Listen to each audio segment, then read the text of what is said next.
Hello, and welcome to the triumphant return question mark of the Book Wars Pod. Blah, blah, blah. Hold on.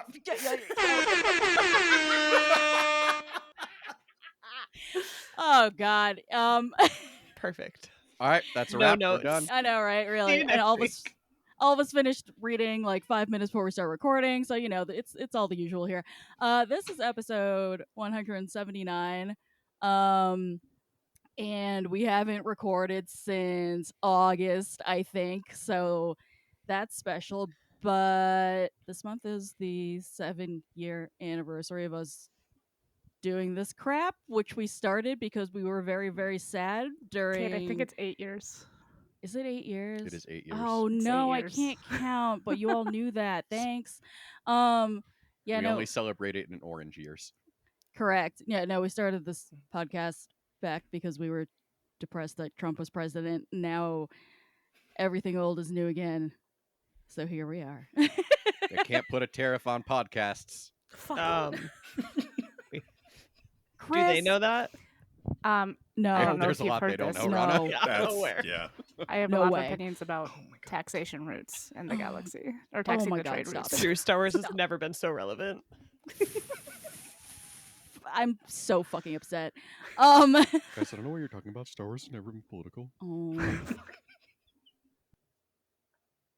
my God.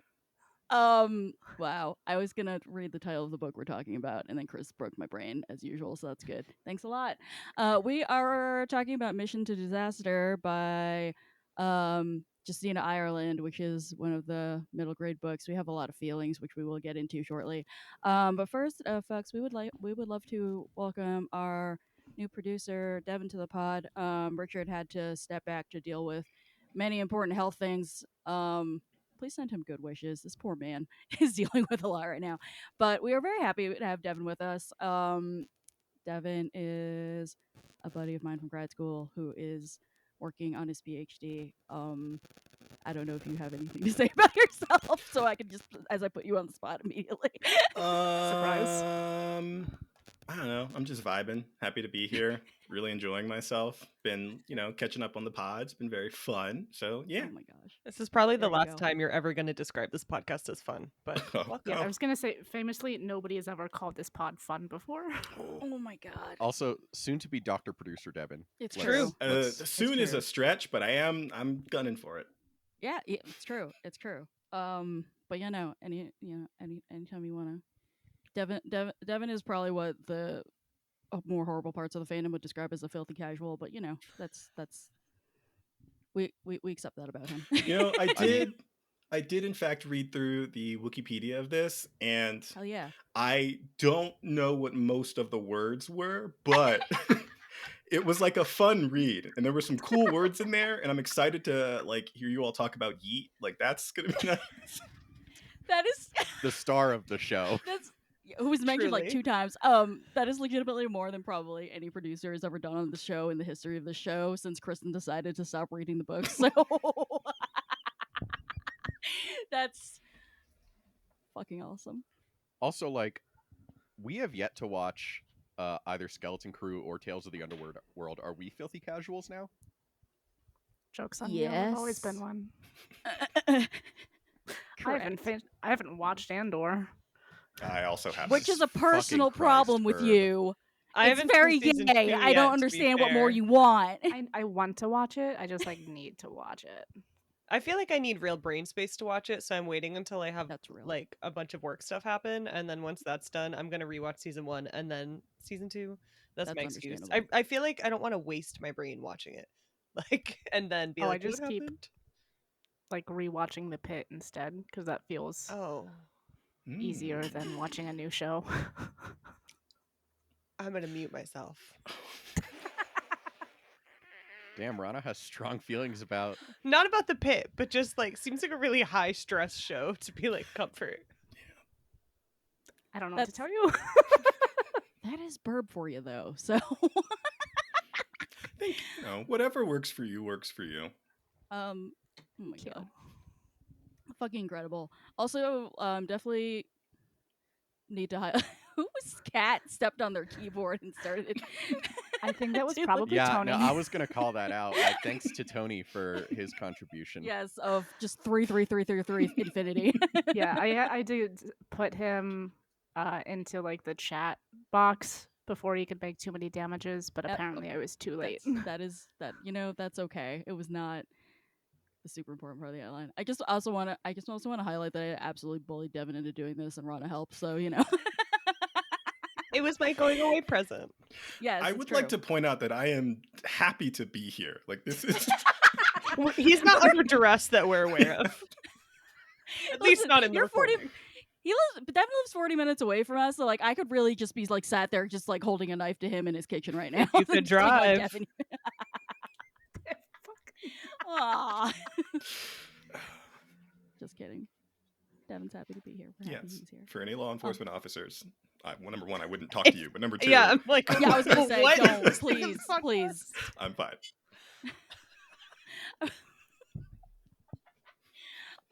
Okay.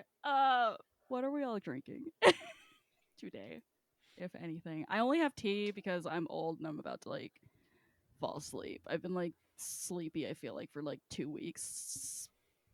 So that's great because it's just been raining here oddly for like 2 weeks. It's disgusting. Did you move Yeah, to it's been Portland? really not Denver.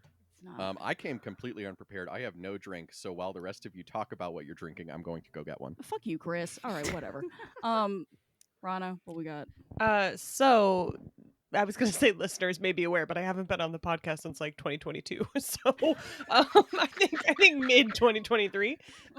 So I recently moved across the country, but because I'm a cheap bitch, I refuse to leave all my alcohol behind. And Just smart. my friends are people like Kate and Chris who don't like their house is already full of alcohol. They don't want my cheap shit.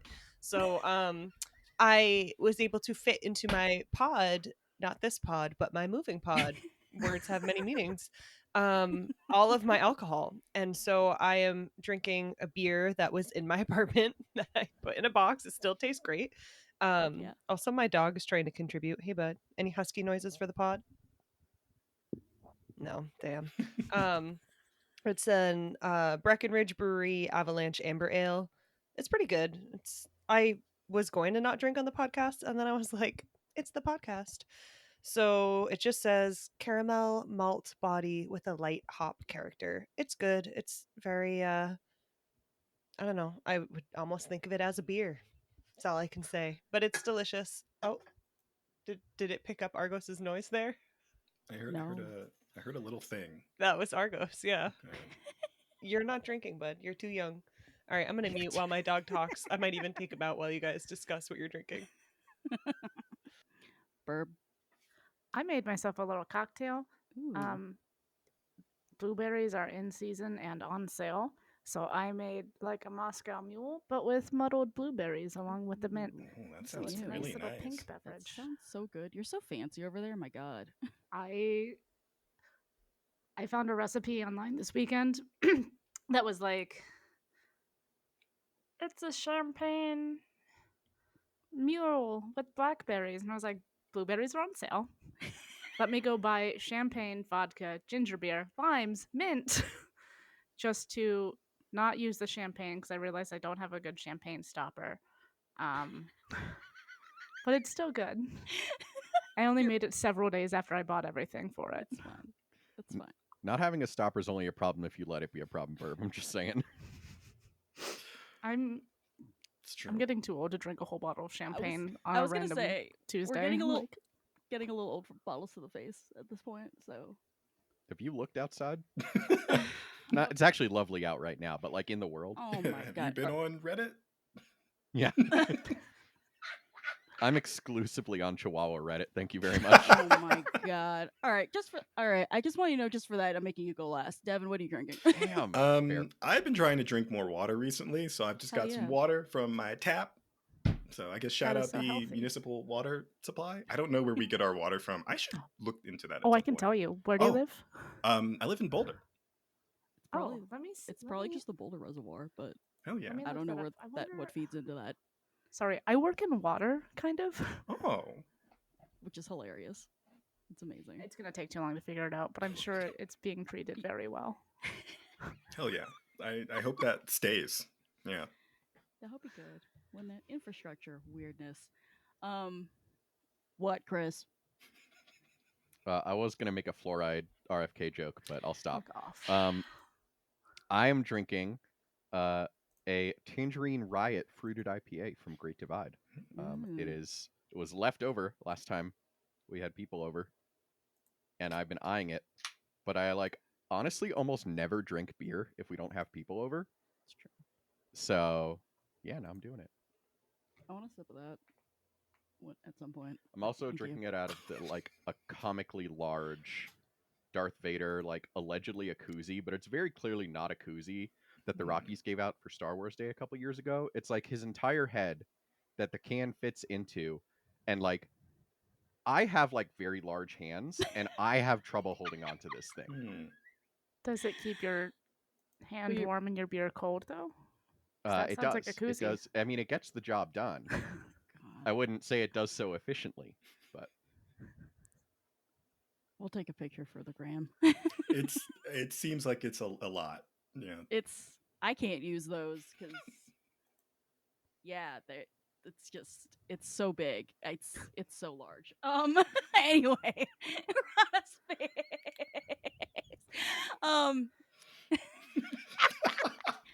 I Rana's also just had holding to back unplug my so many microphone jokes to let my into, dog outside older because he's jokes. going crazy for some reason. The East Coast, he's just zooming. He zooms every night in the yard, but he wouldn't wait. So you all had a little field trip with me. All right.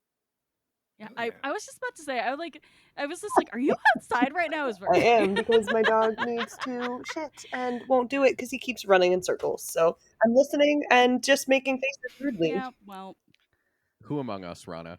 Chris, I think you're the only one on the pod who runs in circles, actually, okay. now that I think about it.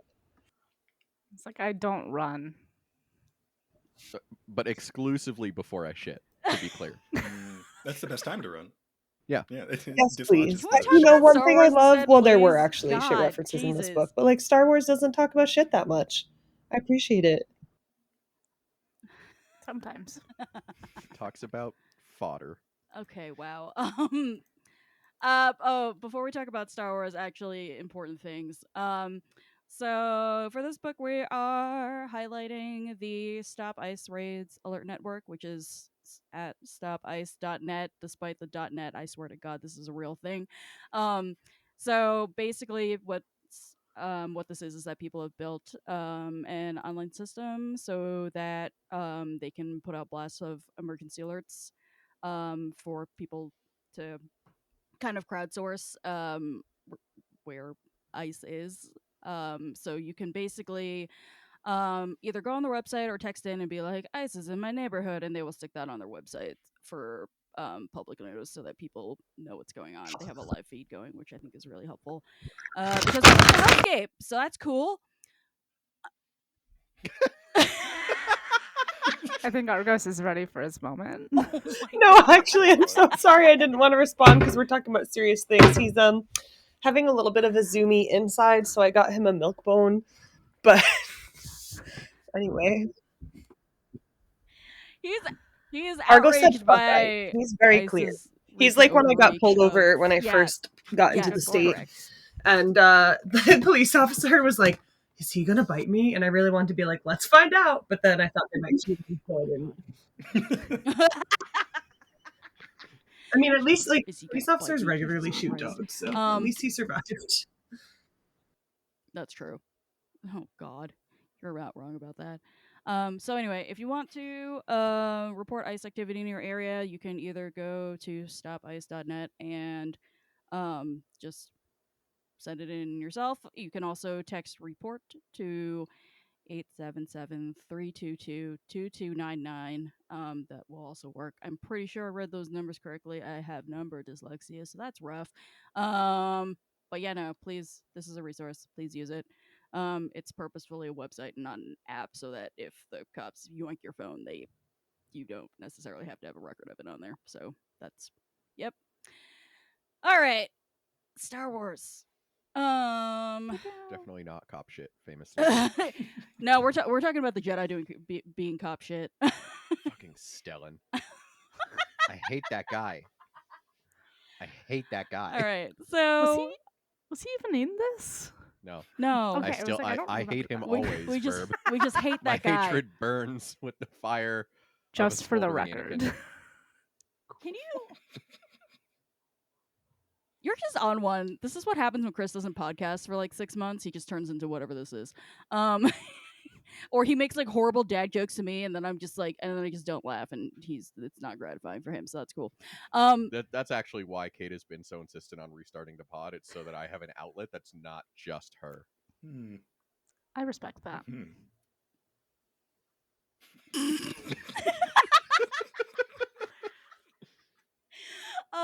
All right.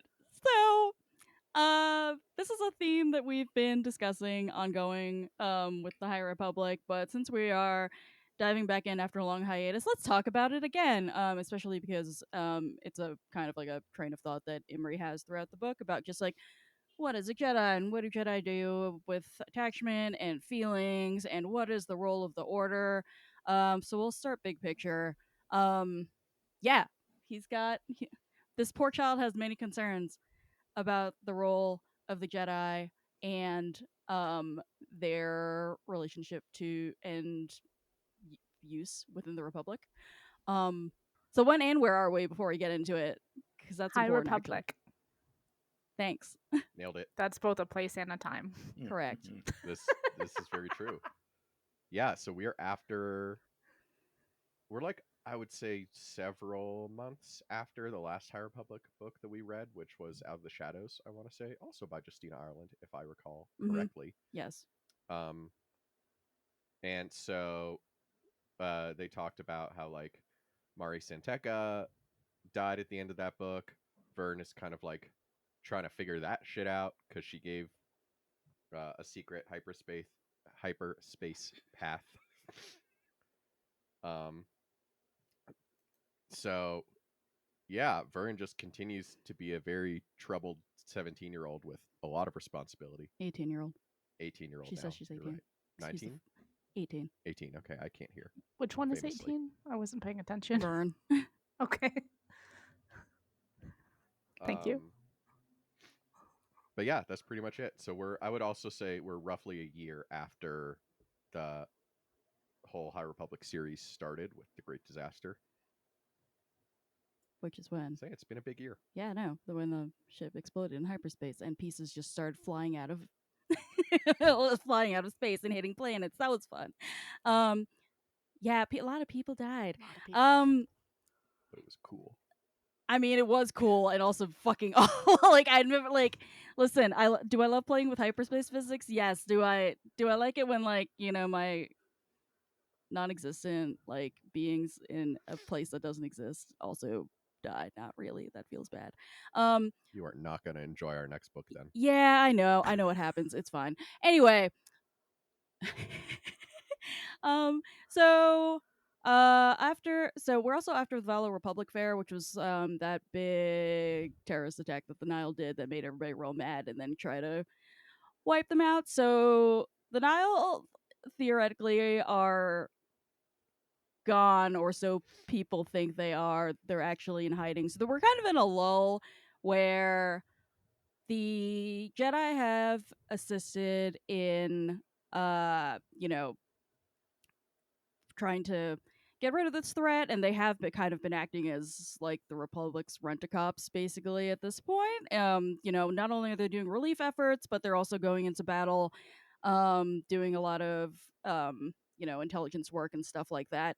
But now that they think they're in this lull, Emery has time to think about, well, is this the road we want to keep going on or not? And he is real nervous about that, and especially the continuing level of like this emphasis on uh, violence and action as opposed to just like nice scholarly contemplation or anything like that. So that's cool.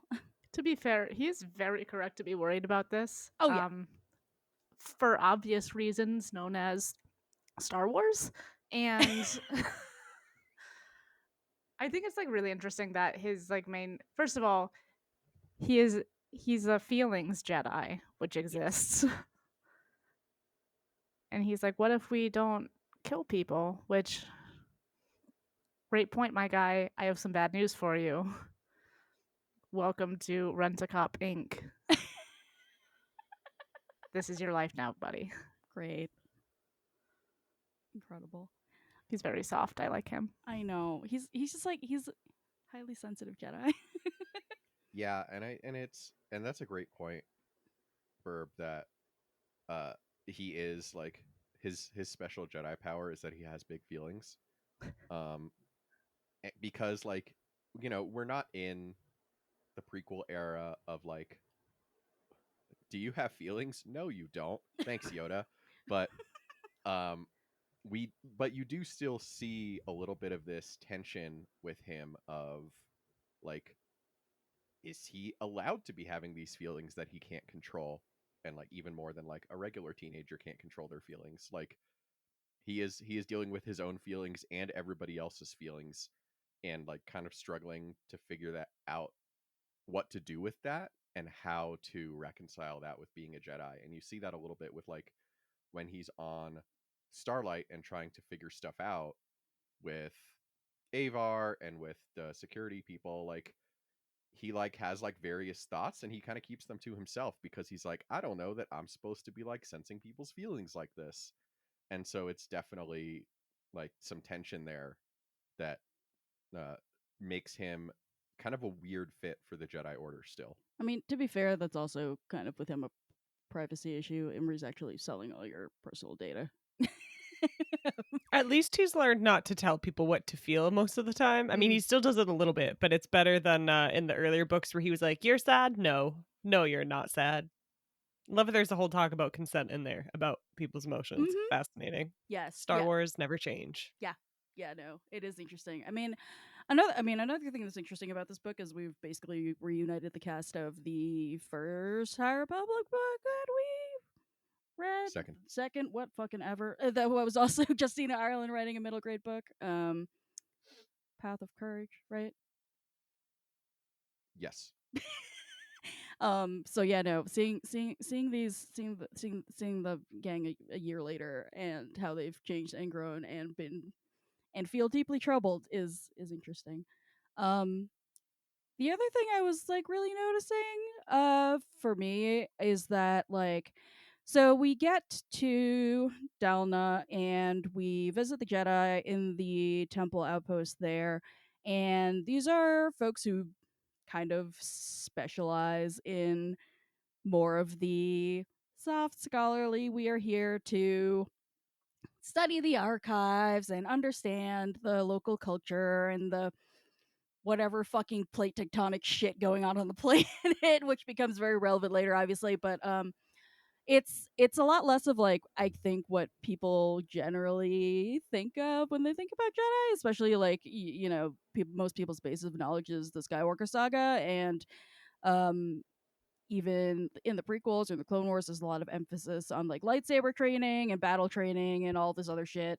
And that's not what's going on here. We have like people who have graduated to Knight who are fucking terrible duelists, for example. And I think that's really interesting. I can't say that like 200 years later that person let the order would have found that person valuable. They probably would have got booted. So yeah. There was one part where like it's kind of highly implied that this is a place where like the Jedi go to rest. Mm-hmm. It's like not like a Jedi spa, but kind of like a Jedi spa.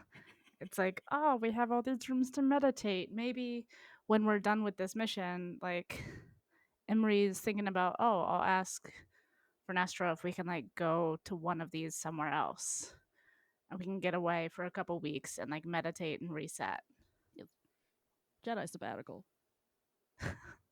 you know. I also love, I put this later on, but I'm realizing it fits better here. The juxtaposition of like, oh, they're so scholarly, like, oh, they're look at their fruit, it's staining their clothes. Hee hee, they don't have enough extra clothes.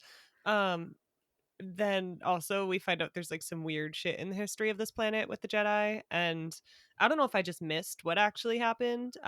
It seemed quite vague, and I was like, this is what I want to know. They didn't tell Because us. the Jedi are too cop adjacent to not have some fucked up history.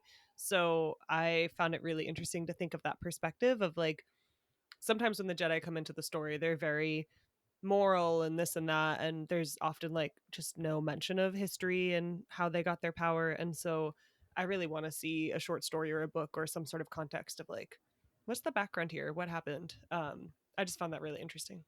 Yeah, Yeah. the Jedi Theoretically, always. if the High Republic Phase 2 went back in time about 150 years, that might be a thing that several books go into.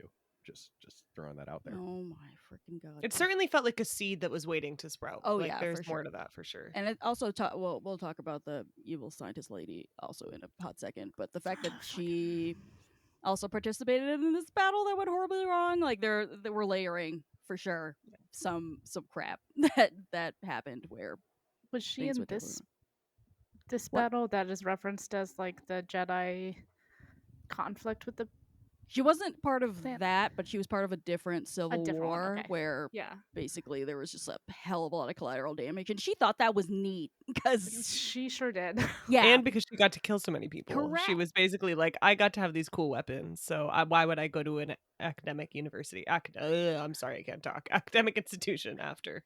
Sorry, y'all. You can tell I'm not the one getting a PhD. Where learn happen? I don't know. It fine. It fine.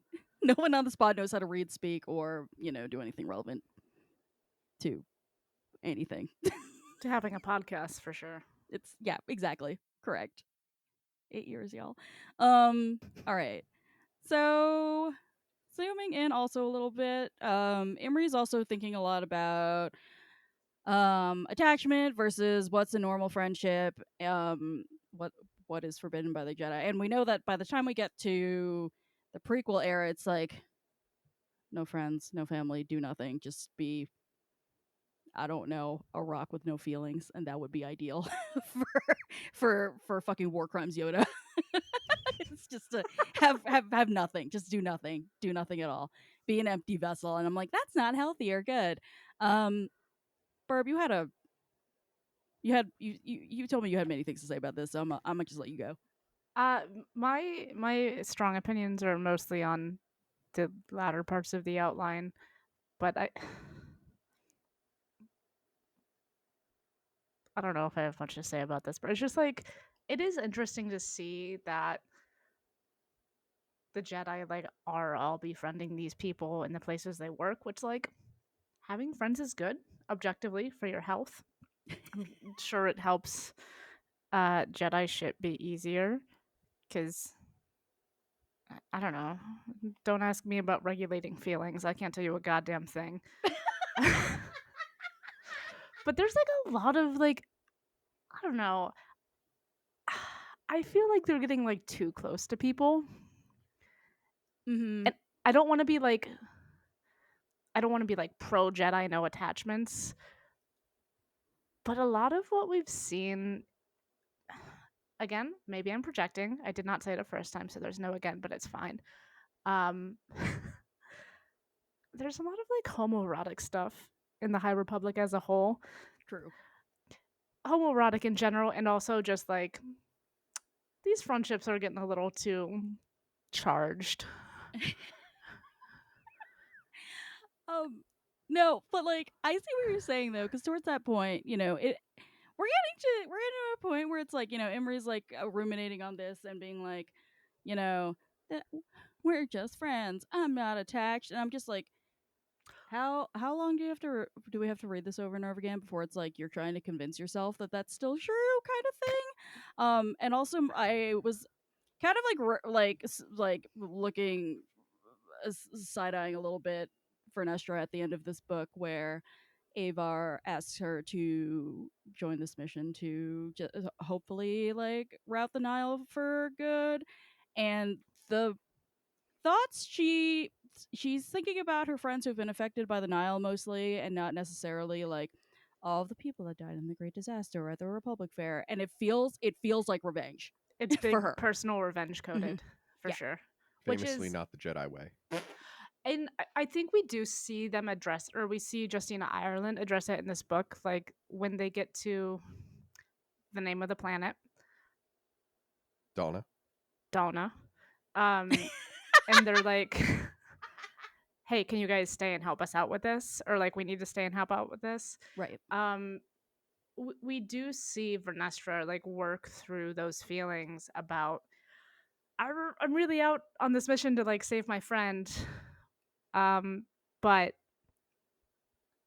this is my job, this is my purpose. Like I'm gonna sit here and help the local Jedi deal with whatever kidnapping Nile problems are here on Donna. Yes. And Yeah, like I it think works out, but that's very much the reason that like you're not supposed to form the attachments, is because it would be very easy for her to get sidetracked and be like, no, we're just gonna have you met my good friend Anakin Skywalker? It's very easy to like be sidetracked and just go totally like, no, my friend is in trouble, I'm gonna go save her. I don't care about anything else. That's what War Crimes Yoda said. Yeah, and I mean, I think it's a direct result too of them becoming more of this protector role for the Republic, because like part of the like ethos of the Jedi is, and like why they have this kind of almost monastic lifestyle, is because they don't want to form those attachments. And like, you know, that's, you can argue about whether or not that's a good idea, but like it is important to note that the reason they do that, and the reason that like it works for them, is because they don't have these attachments to institutions either.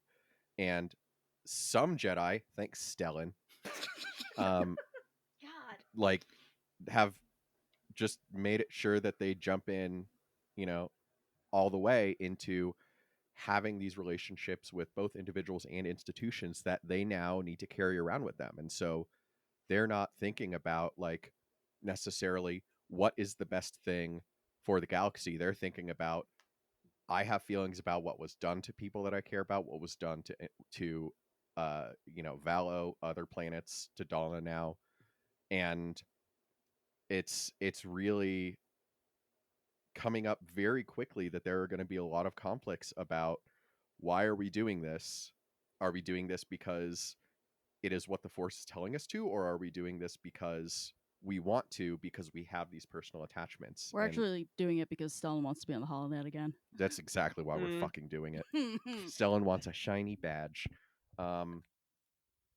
But yeah, so I mean, it is problematic. And so when you have Imri out here being like, am I allowed to have friends? Whereas like really the problem is the Jedi being like, we are going to take responsibility for the galaxy. And that's always kind of been the kind of philosophical puzzle of the Jedi, of like, do they go the Uncle Ben route of like, with great power comes great responsibility, or do they like stay unattached? Okay, famously, Devin said Uncle Ben Marvel? like immediately dies. Well, okay. Nope. This is becomes a different legend, different Miranda. podcast. Chris, can I ask you a clarifying question? Yeah. You're not referring to like Stellan Skarsgård, are you? Like No. this? That is- No, okay. That is Yes. an important Sorry, clarification. I'm trying to like glean through osmosis, and I'm like, So that there could is- be right. So there is, and a good reminder for anybody who listened to our last episode like a year ago and hasn't thought about it since then, there is a main character Jedi in this series named Stellan Gios. And he sure does think he's the main fucking character. And he is basically like made himself the poster child for the Jedi being a galactic police force. Oh, ugh.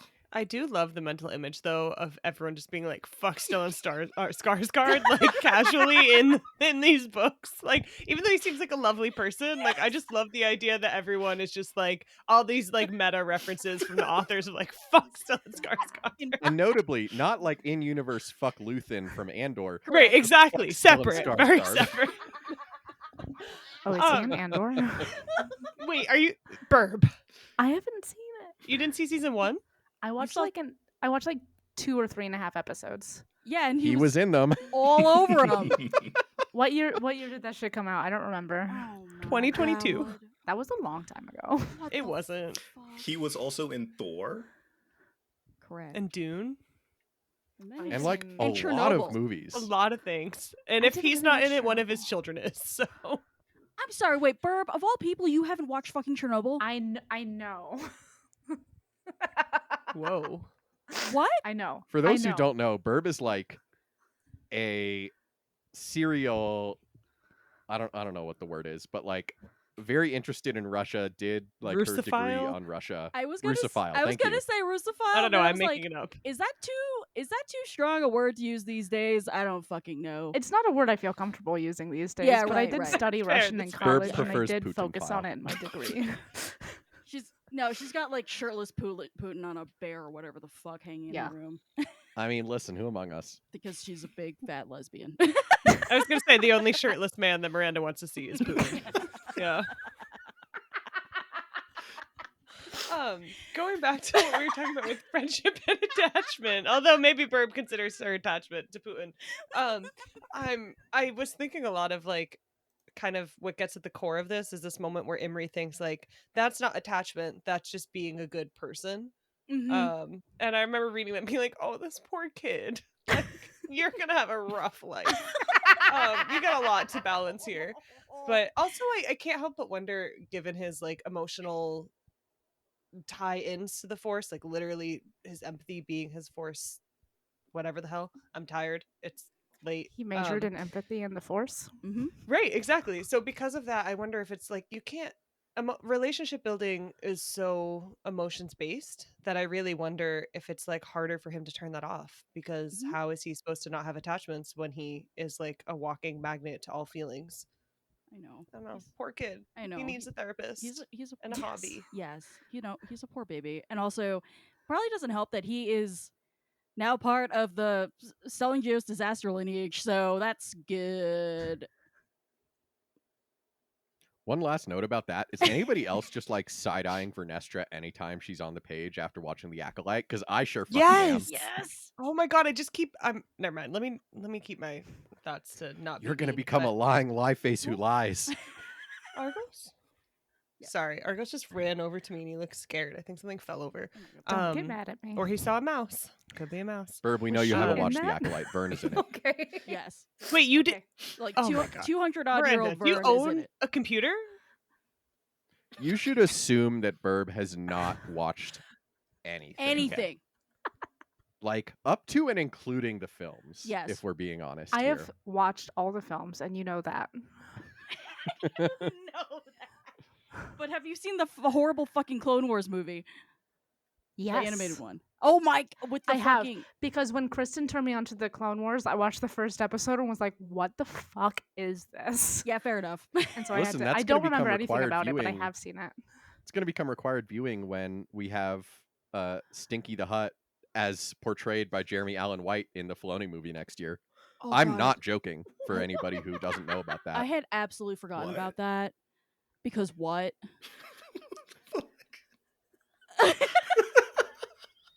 All right. Well, sometimes it's nice to be on the edge of certain fandoms, you know? Yeah, Exactly. yeah. Devin's like, I'm learning so much and all of it is against my will.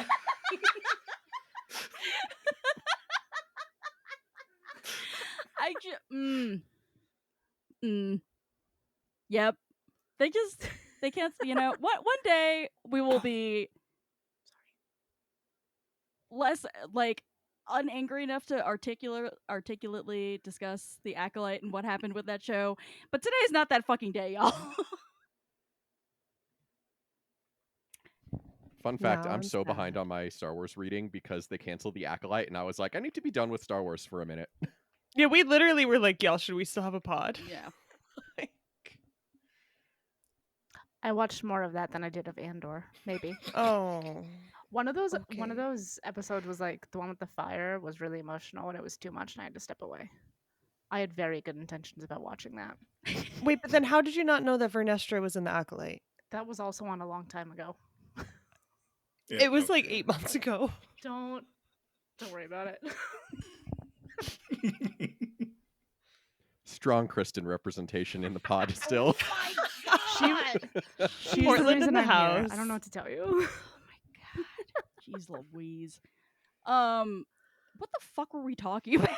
We were talking about attachment and friendship and other Yes. things. Who stuck this in here about? This is me. I know this is terrible. Like, I get it. But the part of me that's like, yay, problematic siblinghood and like bad mentors, just loved, I don't know if it's Deva or Diva, who's like obviously a terrible person who like commits genocide and kills people, but being like, oh, little pup to Avon and like just like teasing her and being like, I'm going to eat you. Like, I just loved it. I was here for this. It was adorable. I know that she's being trafficked for her mind and or child labor, really both. But I just thought, I don't know, it was just like, oh, haha, I like their dynamic. Is it deeply problematic? Yeah, it's fiction. It's fine. I There- don't care. There are worse takes in Star Wars. There's a lot of weird attachments that happen in this book. Correct. Which is most of my whole next bullet on the outline.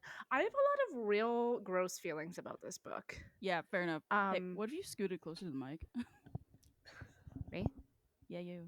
Sorry. Hi. Hi. What's up? Yeah. So much I better. want to I'm hear doing your, I want to ASMR hear your now. great points. Go. Go. I have a lot of fucking opinions. It's first of all, I know when we say like middle grade and like young adult, that does refer to like the characters. Also, this is aimed at like middle schoolers. Yes.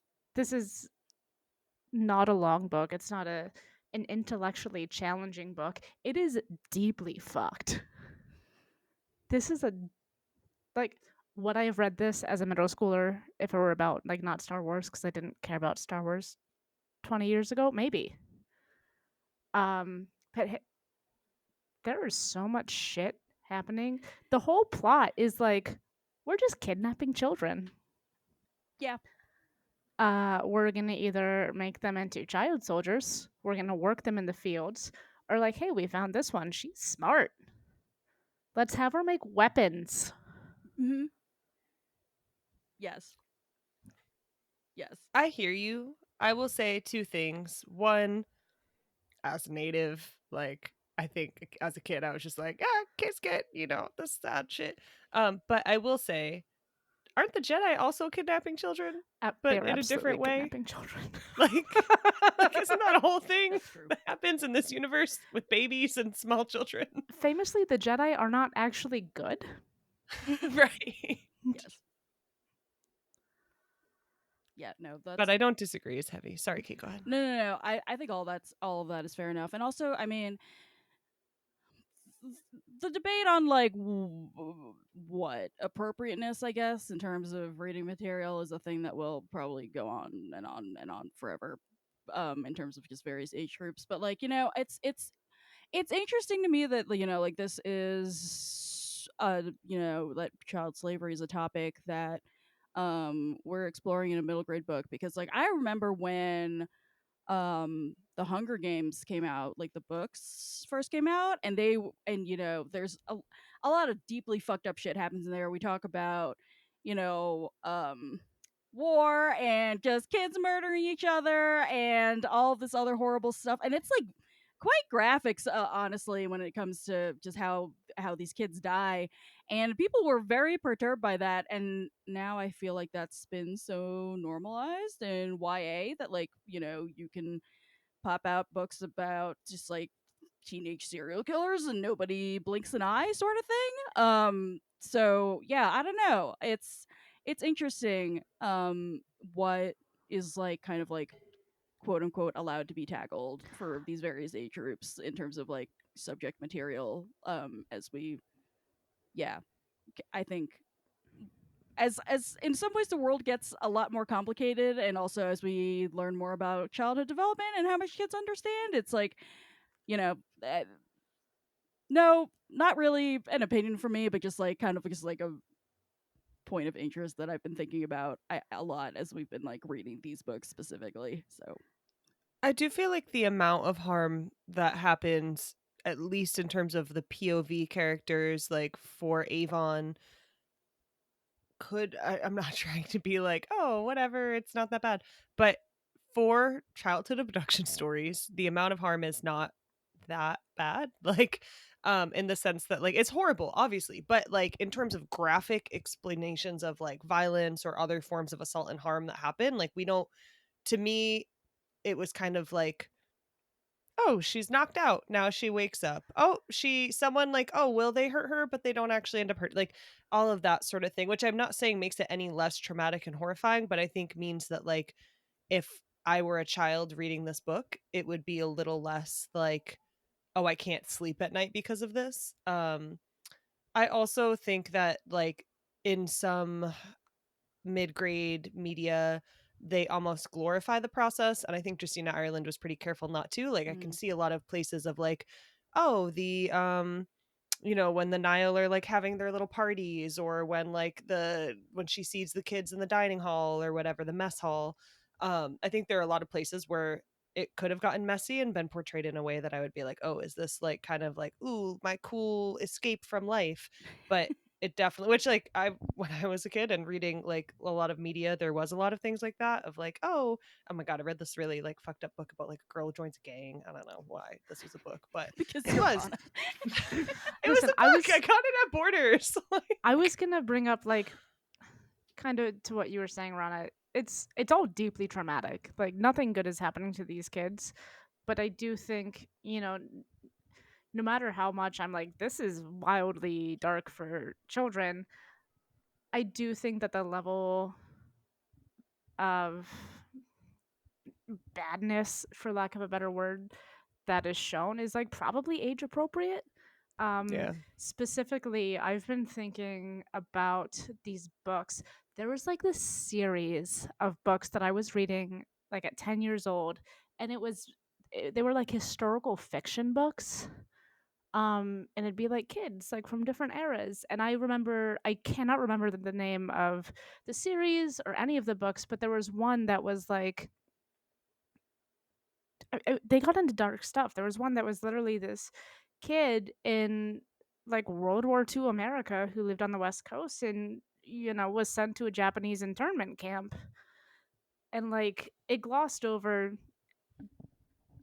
the darkest parts of stuff, but it was like, hey, there's fucked up shit happening. And it was like a way to be exposed to like, this is fucking terrible, but we're not gonna all the way traumatize you.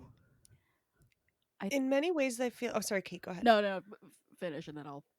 I was just gonna say, like, in many ways, I feel like that's part of one of the roles of this age group and media for this age group is like, I've heard this example a lot, not to like get on a soapbox, but I've heard that sort of argument or question a lot about like, particularly when people talk about educating white children of this age on historical events, right? And like, while I don't think the answer is to do exactly what my dad did and like tell everyone every terrible thing that ever happened their whole life, I do think that like for kids who have connections to cultures that have been through these things, or kids who have experienced these things themselves, like I think that they go through life knowing that these things happened and knowing these things are happening. And so I do think there's some sort of like middle area where this does sort of let other people have an access point to this that feels safe for them as a reader, but also doesn't brush aside this fact of like, one day you'll turn 18 and learn the world is scary. Hey, it's So I me. kind of feel like it's essential for the age range to cover more difficult things. But I hear you in terms of like, Yvonne is young and Yeah. she's been kidnapped multiple times. She's like, oh, it's not my first kidnapping. Like, Yeah, yeah. Sorry, Kate, go ahead. Or sorry. or Can I butt in real Mhm. quick? Hi, it's Mhm. me, the white person on the podcast, learning about Japanese internment camps at 10 years old because of this. Like, that is such a good point. That's, I don't know. I mean, but also, like, is it not in many ways? I mean, I'm sure it's traumatic to learn about that, but also, like, imagine how much better it is to learn about it in a book versus, like, either through family experience or in school, or finding out that you're 25 years old and this has been brushed aside your whole life. And then you find out, oh shit, like, what happened? It was You a know? very So, not to soft, say it was okay, yeah, but like, soft landing as a 10-year-old white child to learn about like these horrors. Um, but I do think that's a good point about the purpose of middle grade books and having things of uh what's I don't know what the word I'm looking for is. This level of seriousness, darkness, this level of something that there's an academic word for that I know and cannot think of. Yes. come on, MFA. Man, I'm so sleepy. I don't even. Um, First of all, Miranda, I think I also read those books because I read my way through the library as a child because I didn't want to be in my house. That's Hell another yeah. story. Anyway, I think they were they the Dear America? That sounds familiar. It was something like that. Yeah, yeah, They yeah. were Yeah. each a different color. Yes, yes. There was that one might have been like the green one or like the dark red one. You I'm would just making remember this that. up. I do remember like I remember them like I think they started out with a lot of like Revolutionary War Yeah. whatever the heck crap, and then they like were like, oh, maybe we should do literally anything else, and That's how I got into them, I feel Yeah, like. Because I was really into that when I was a kid. sounds like you, yes. Mm. And yeah, everything Rana said, yes. It's one of those things where like I don't know, you can like draw a straight line from like debating appropriateness to book banning and all this other stuff. So yeah, it like thinking about appropriateness I think gets a little hairy. It's for me it's one of those things where it's just like maybe parents should know what their kids are reading. My mom sure didn't know what I was reading and I shouldn't have been reading most of that shit, but whatever, it's fine. um and then, the other thing is that like the other thing to think about probably is that kids now I think are so much more aware that bad stuff happens, like like the active shooter drills just happen like all the fucking time. It's just fucking dreadful.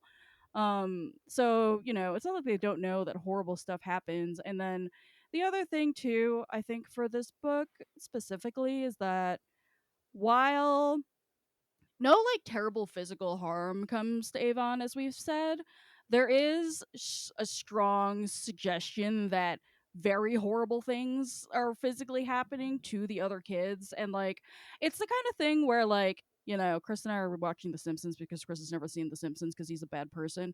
And, there are just so many like jokes in there that were deeply inappropriate for me as a child that just went straight over my head. And I feel like this book too has a lot of stuff where like, if your brain isn't prepared to get it, it'll go straight over your head and you'll be fine. And maybe you'll look back on it in 10 years and be like, oh, they were like mutilating children out there and shit. Like, so yeah, sometimes your brain filters it up for you. I'm choosing to believe that y'all were actually just reading the Magic Treehouse books. I love the Magic Treehouse books. Okay, very so separate did I. series. Shit was fun. Anyway. The Titanic one was my shit, man. Oh my god. Why are you the way that you are? All right. La la la la la la la. I have la, more la. things I feel icky about. All right. Can I talk about them? Yes. Yes. Go. Okay. So speaking of, and this also goes back to what we were kind of almost getting at about like the relationship between the Nile and what's her fucking name? Avon. Good. There is a lot. Basically, like her whole plot in this book, other than like, oh, the Nile came, I need to get my friends to rescue us. It's just adults like manipulating a deeply, somebody wrote autistic coded, I'm just calling her autistic because I don't give a fuck, um taking advantage like of an autistic child. Or is she 18? Did we say she was 18? No, No, she's for like 12. yeah, What? she's somewhere between like 10 and 12, I believe. Fuck. What? Yeah. She does feel significantly older than the last book, but she's still very young. Yeah, because I think the last book she was like 8 or something. So What? yeah, Yeah, she was she's 8. just a prodigy. She was 8 when she Oh, got kidnapped the fucking first Christ. time. That's worse. That is Right? They're just like constantly manipulating this 12-year-old autistic child and like leaning into she's a prodigy. She's so smart. She's so good at all this science shit and like science, space engineering, kyber crystal bullshit. They're like, can you help us with this? And like, you're so smart, you're so good at this. And it's I feel deeply bad about it. I really did not. I don't know how I feel about the book on a whole, but it made me feel a lot of things that I did not love. Mm-hmm. Yeah, speaking towards that, I was really uncomfortable with like that. Avon does a lot of comparing herself to the evil scientist Nihil lady, um, Dr. M. Kampa, and I'm just like being like, I'm not like her because she's using science for evil. And I'm like, I don't listen, just because we have like a more fully fleshed out autistic character doesn't mean that we can also just like use an autistic trope as a foil to show how good this one character is. It may be really deeply uncomfortable the way that like this that Avon's being compared to this person who is also super interested in technology and science and super smart and but is also a complete like literal psychopath. um that felt real fucking bad. And like if this character had been like a one-off, maybe that would have been fine. But it's strongly suggested that she survives whatever fuck shit goes down on Dalna and will come back again later. And also goes also follows the lines of that old Star Wars trope that like disabled people are evil, which I really also didn't like at all. So because she's described as being strongly cybernetically enhanced, so all these things gave me the ick. So I hear you, Burb. Yeah, Yeah. I really didn't love any of that at all.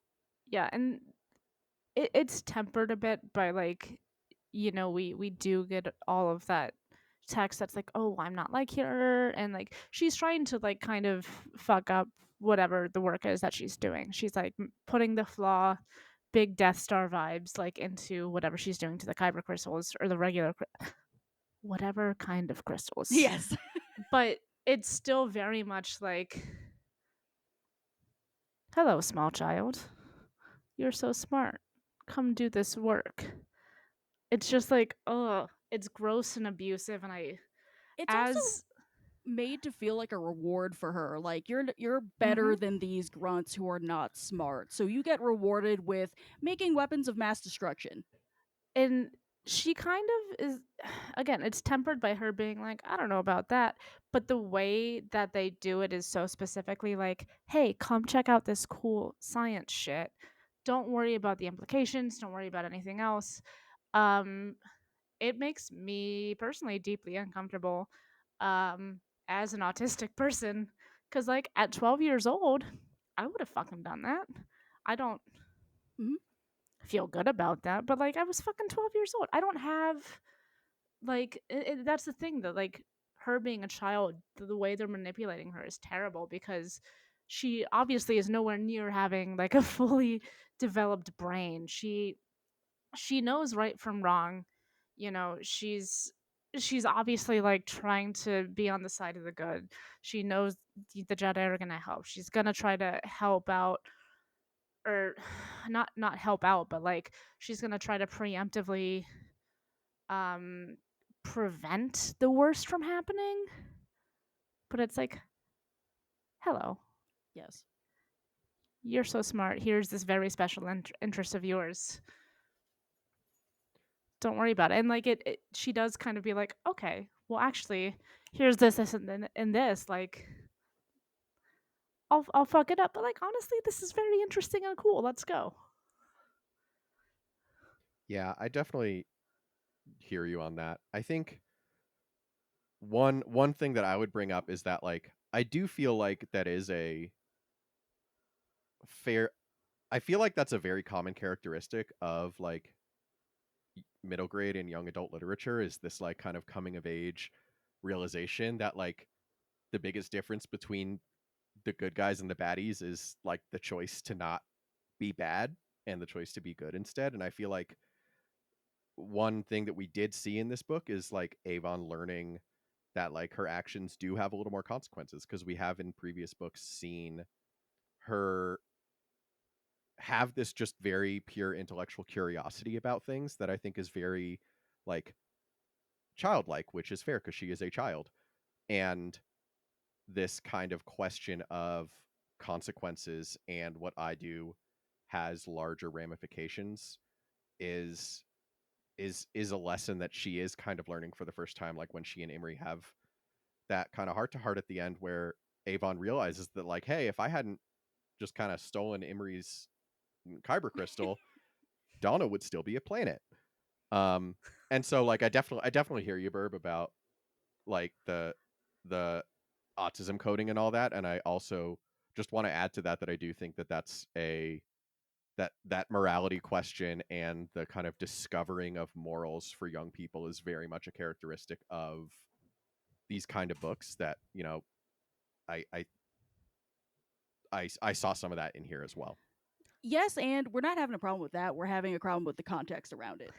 Yeah, that is like very much a characteristic, like you said, and it's good. And I think that's every book you're gonna read as a middle schooler. That's every middle grade book. Um, not every middle grade book main character is coded as having a disability. Hooray. I don't even, geez. I don't know. I don't even know if we have like quite space enough to get into Avon's mom, cuz that's a whole situation.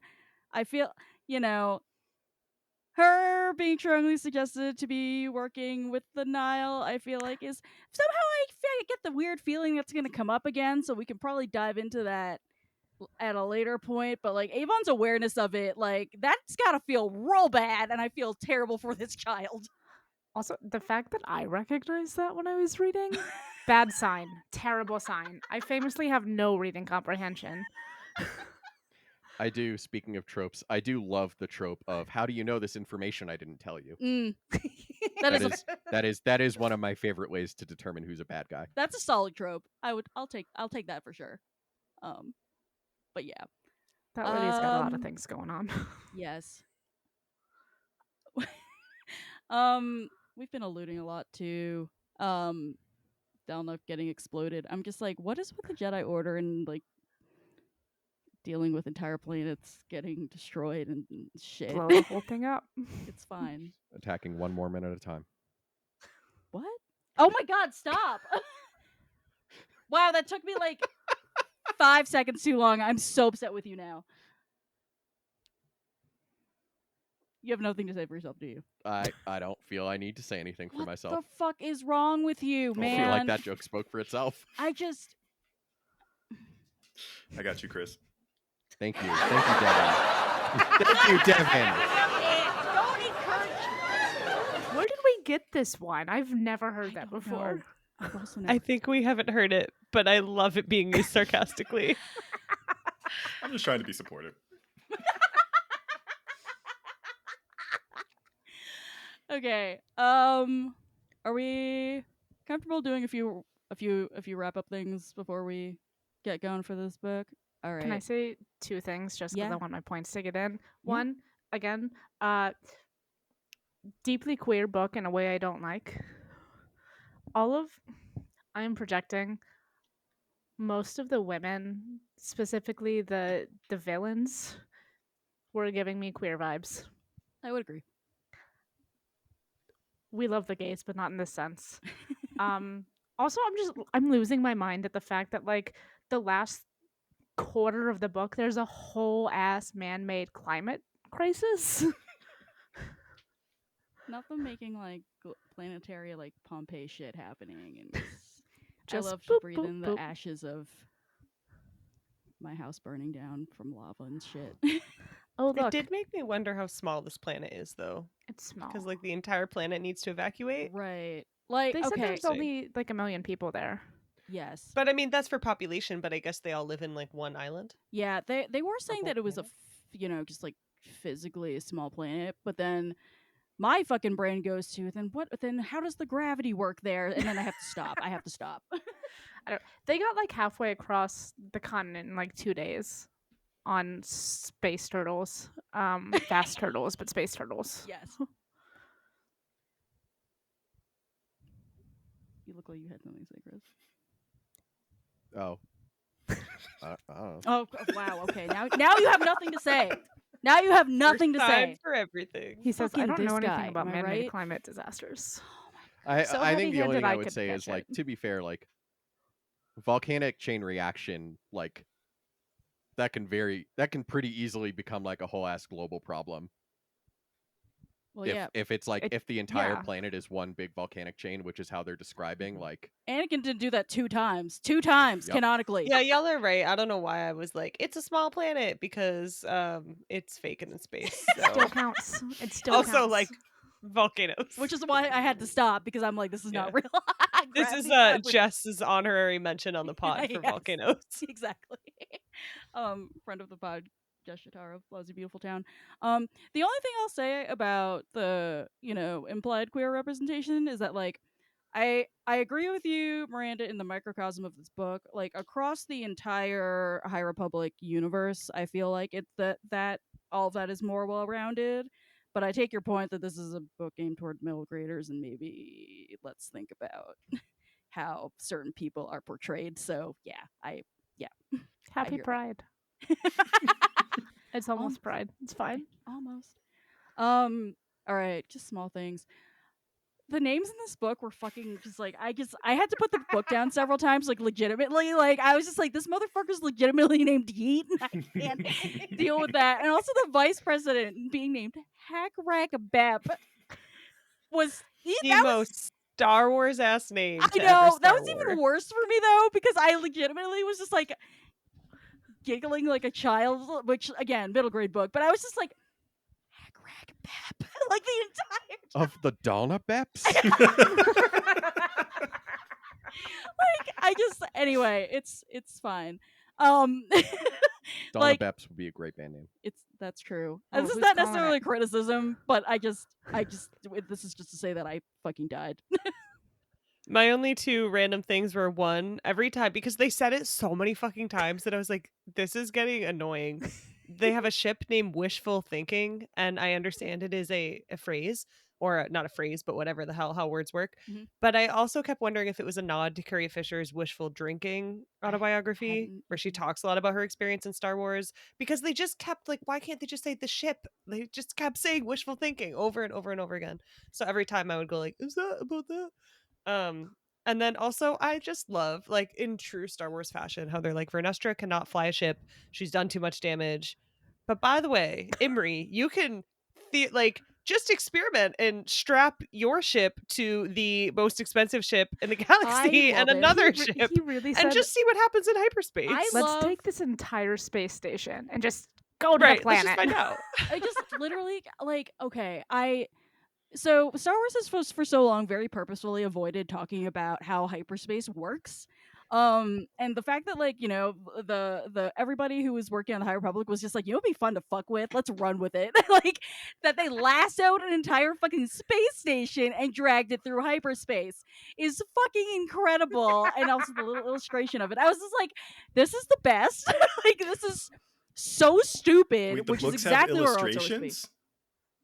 This one does. This one, yes. It has so like 3. cool. You're right. Which is great when I was using an e-reader for this and it said I still had 15% of the book, but it was all just little drawings and diagrams. Oh, good. That's wait, so what? great. Great.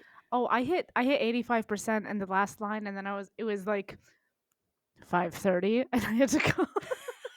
Yeah, exactly. I kept looking and I was like, something's wrong. This can't be right. And then I was like, oh, it's also a preview for another book. That's so Okay. funny. But Yeah. the real question is, did they light speed skip Starlight Beacon? Fuck off, you fucking fuck. My favorite moment. I'm so glad I'm off Star Wars Twitter. If you're still on Star Wars Twitter, God help you. But my favorite moment ever was, I don't remember what the context around this was, but like God, the there probably official was no context, bro. the official StarWars.com did some article on like how like light speed works. And I like tweeted at the guy who's like one of like the like head guys at Lucasfilm. Oh, It was Matt no. Martin, for those who are on Star Wars What Twitter. did you do to Matt Martin? And I was basically like, how does this reconcile with like not like antagonistically, but I was like, how does this reconcile with light speed skipping? And he was basically like, light speed skipping is stupid and shouldn't exist. I knew I liked that guy. He's adorable. Every year he does like a thing being like, show me your cool Star Wars tattoo and I'll retweet it. And I always think, I don't know, it's a cool thing he does every year. He's a very harmless human being, comparatively speaking, because oh my god, some people who work at Star Wars make me want to tear my eyeballs out. It's fine. Anyway. There was one part, this is unrelated. Again, I'm proud of myself for making comments in the outline for once. Yes. There was one part like in the first half of the book where I don't even remember which character. They're just like naming things that some of the local animals might do, and they straight up were like, the whatevers do this, and the snipes, and I was like, no, I had the same reaction. are they gonna send somebody snipe hunting? Here's Which one is Snipe. Russell? Clap, clap. See, as a Mohawk, I hear about snipes and I'm like, oh, the Snipe Clan. Okay, they're out here in space. But no. See, that's cool. And the As bird, the bird, token right? black person here, I think Wesley.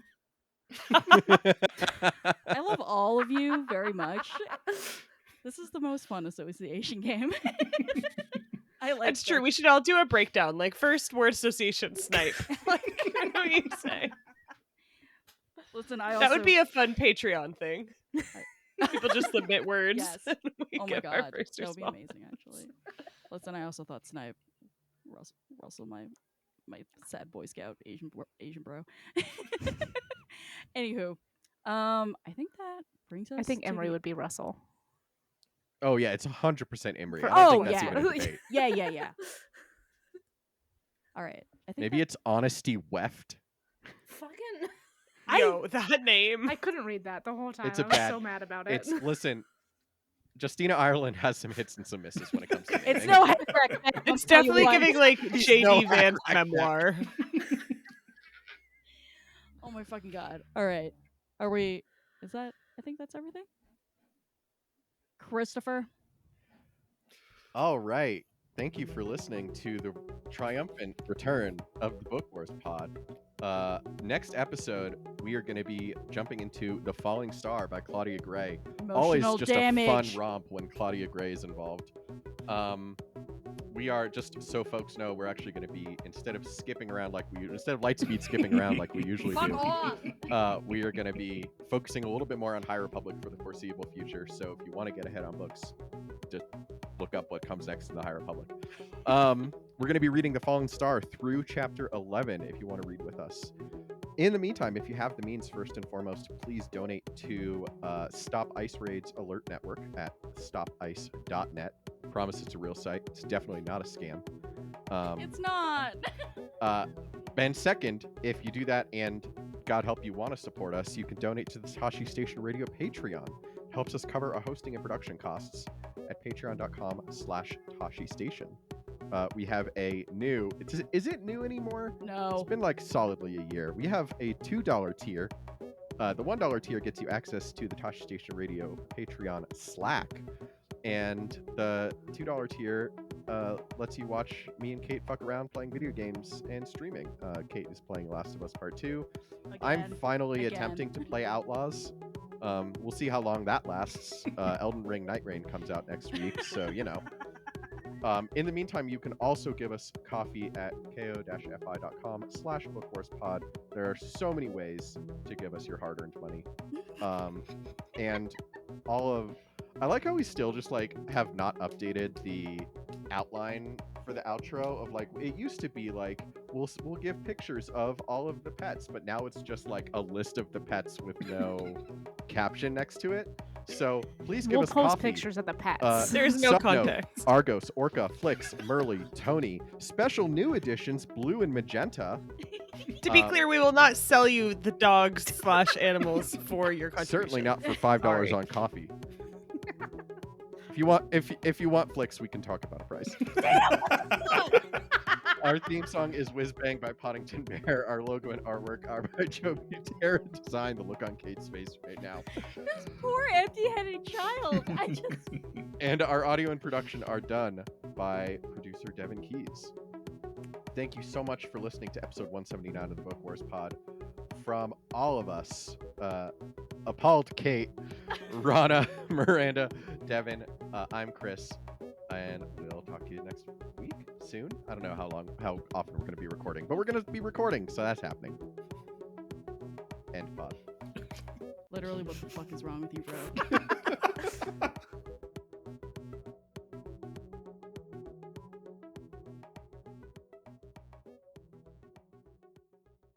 Flix is my daughter. I would kill for her. It's fine. She's also a little chaos demon.